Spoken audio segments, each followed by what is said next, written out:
Third, we hold that the power of church government and discipline, together with the exercise of the ministerial function by divine appointment, is neither committed, nor doth appertain to pope, prelate, magistrate, or multitude of believers, presbyterated or unpresbyterated, but only unto the ministers and officers which Christ hath appointed over his own church, which is his mediatory kingdom, as the subject and receptacle of church power,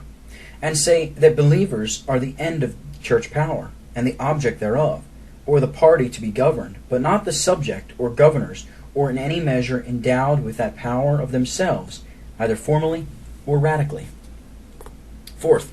we hold that schism, or disowning and rejecting of, or groundless and unwarrantable separating from true and faithful ministers, to be a very heinous, hateful, and hurtful sin. Yet this doth not hinder, but that it may be duty in a broken state of the church, to withdraw from ministers chargeable with defection. For seeing this church hath attained to such a high degree of reformation, and seeing by solemn covenants to the Almighty, we have bound ourselves to maintain and defend the same. Seeing by reason of the enemy's subtlety and cruelty, and the fainting, falling, and failing of ministers, so many dreadful defections have been introduced, embraced, and countenanced. Seeing in these times of distempering confusions, we are now deprived of the remedy of settled judicatories, whereunto we might recur for rectifying of disorders. And seeing we are bound to witness against these complying and backsliding courses, whereby the wrath of God is so much kindled against the land,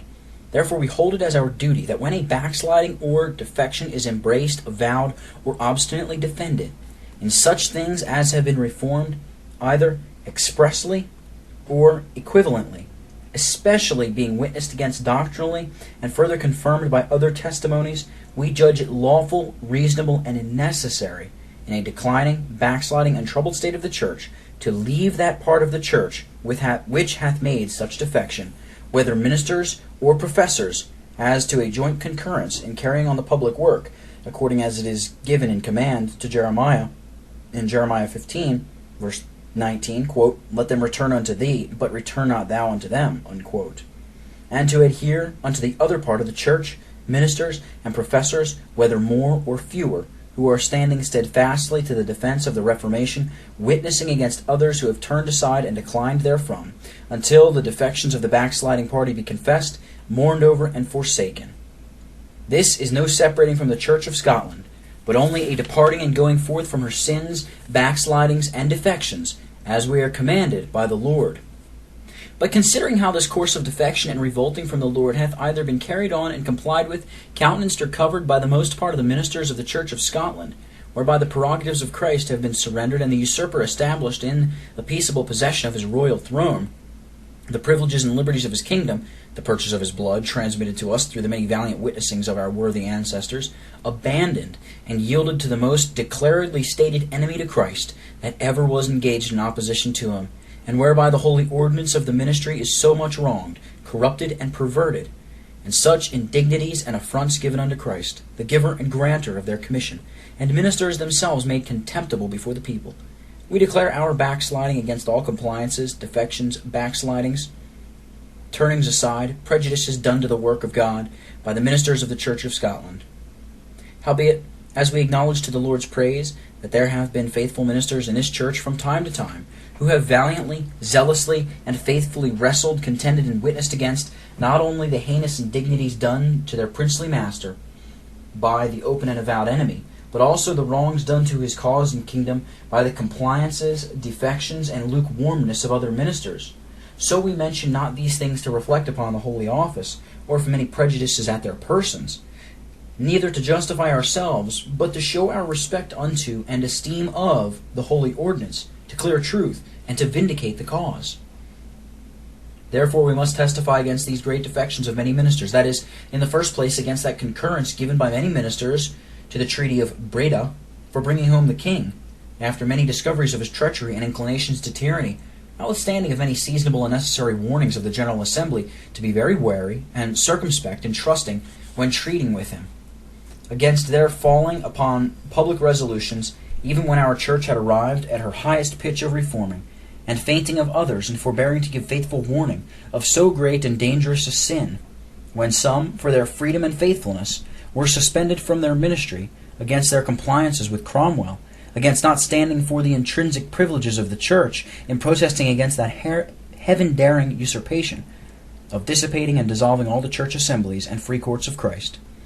Their sinful and general succumbing and yielding the charge and oversight of their peculiar flocks at the command of men, as if they had not received their commission from Christ, and that instead of faithful witnessing against the fatal overturning of the work of God and introduction of abjured anti-Christian prelacy, the most part did forthwith embrace it. Many others countenanced it by hearing these intruded hirelings, there exhibiting no public plain testimony against the nefarious wickedness committed in that day, when our solemn league and covenant was broken and declared null by contrary imposed declarations and conscience-ensnaring oaths. Their unfaithfulness and disloyalty to the prince of the kings of the earth is not giving testimony against the supremacy in the day when it was by law established upon the usurper of Christ's royal dignities. Their general laying aside the exercise of their office after the work of reformation was overturned, or by poor people wanted warning of the sins and snares of the time. Their embracing of the indulgence, their grasping after that pretended privilege, who could not enjoy the same, and others dealing unfaithfully, in not witnessing plainly against the grantors and receivers thereof, some pleading for it as no defection, and others pleading for union with these who had embraced it. And the meeting of sundry ministers and several presbyteries for rebuking and censuring the more faithful servants of Christ, for discovering the sinfulness of that defection, and their laying bonds on others not to preach against the same. Likewise, when the Lord stirred up some ministers to go forth and preach the gospel freely in the fields, and was seen to countenance these meetings, that some abode still in their habitations, and did not concur with their more valiant and faithful brethren to display the banner of the gospel in that public manner, and others who not only lay by from the exercise of their ministry, but also countenanced prelacy in hearing of curates, and the indulgence in preaching with and hearing these who accepted it, their being embraced both by ministers and people, without any acknowledgment of such offenses. Moreover, when some were forced to appear in arms for defense of religion, laws, and liberties, that they had so little concurrence of ministers to countenance and encourage to these expeditions, as also the great hurt that some ministers, together with others, did at that appearance at Bothwell, putting in the late tyrant's interest in the declaration of that army, as also was done at Pentland, and their opposing the mentioning the indulgence among the public sins, and likewise of a day of humiliation, lest it should have been numbered as one of the causes of God's controversy with the land. The meeting of many ministers after Bothwell, calling themselves an assembly, and voting for the acceptation of the indemnity and the indulgence or new liberty, together with the people's cautionary bond, for such ministers as would live peaceably to preach in these bounds, that the enemies restricted them unto. And when an ensnaring bond of peace was imposed upon the prisoners taken at Bothwell, their being silent or not giving their advice, and others persuading these captives to put forth their hand to that abomination, and the great unfaithfulness of the most part, in not giving faithful warning to people of the hazard of many other ensnaring bonds and oaths imposed for debauching of people's consciences, their not taking part with the more faithful messengers of Christ in preaching the gospel in the fields when they were mostly called to that duty, in time of abounding snares from the right and left hand, and reproaching and condemning others who did jeopard and lose their lives for their faithfulness in the work of the ministry, and denying allegiance to these unrighteous rulers,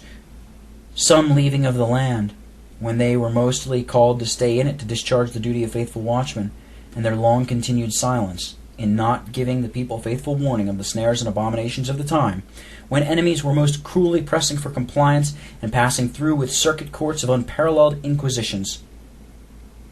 Their complying with enemies in bonding their courts, some to that length as to come under obligations to forbear the exercise of their ministry. And finally,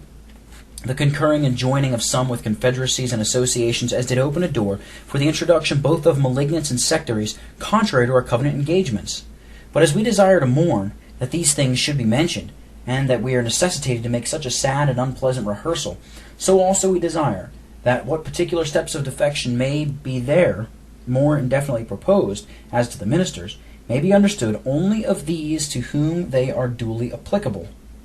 but that our testimony as managed by us may be the better understood, and exceptions brought against us on that account more easily preoccupied. Before we proceed to the heads of our vindication, we desire that these few things may be Christianly constructed in a way of caution and concession. Number 1. We do indeed own and adhere unto all these parts of our testimony, essential and integral, former and latter, of greater and lesser consequence, but we do not press every part or pentacle, clause or consequence of every one of our latter declarations as the bond of our communion, as is more fully explained afterward. Head 2. And in the insufficient grounds of withdrawing laid down in Head 5. But if so be our brethren will own and avouch in profession and practice every part of our covenanted reformation, and join with us in the matter of all our declarations and testimonies against popery, prelacy, tyranny, supremacy, sectarianism, and all the above-mentioned compliances and defections, we will not require that they come all the same length in the manner and form. Number 2. As the cause of God. That is, the covenanted reformation is to be distinguished from the persons who do espouse or formerly have owned that quarrel. So it is the cause we desire to contend for, and not the justification of persons in things extraneous to the cause. Therefore, whatever personal infirmities or scandals of any sort have appeared among these who profess to own the same cause with us, when not vindicated by the whole, ought not to reflect upon the cause, nor to be imputed to all its honest lovers. So we desire, which is just and equal, that the scandalous transgressors or extravagancies that any among us have fallen into to the detriment of the public cause, either by their latitudinary and laxness, falling into defection, or overmuch rigidity and strictness, running beyond the bounds of mediocrity and truth, may not be made use of as an occasion of an ill report, either upon the cause or the owners thereof. Number 3. If anything, abstract from our faithful and well-bottomed contendings, we have, in the manner of managing affairs, in reference to the public cause, through ignorance or impudence jointly miscarried, having good designs, and the thing not attended with obstinacy, our weakness and insufficiency in the abounding confusions of these preceding times, our faithful guides and men of understanding by death and otherwise being removed, should be compassionately looked upon and tenderly handled. Yea, in very deed we fear that this shall be found to lie heavy upon these, who forbearing to witness and contend publicly for the Lord, hath forsaken us, while endeavoring to follow duty. However, so soon as any error or mistake did or doth appear amongst us, or any of us, presently by degrees we endeavored and do endeavor, both severally and together in societies particular and general, the amendment and forsaking thereof.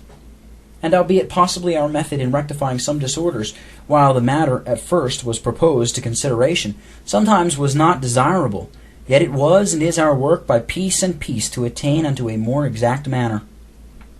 4th.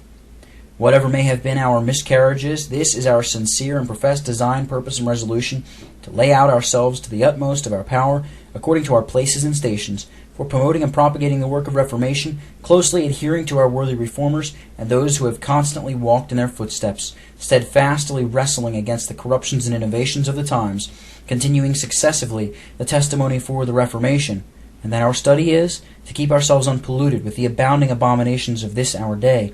and to hold fast the truths of God, not losing them among our own hands, but conveying them down to the succeeding generation, equally guarding ourselves against right or left-hand extremes.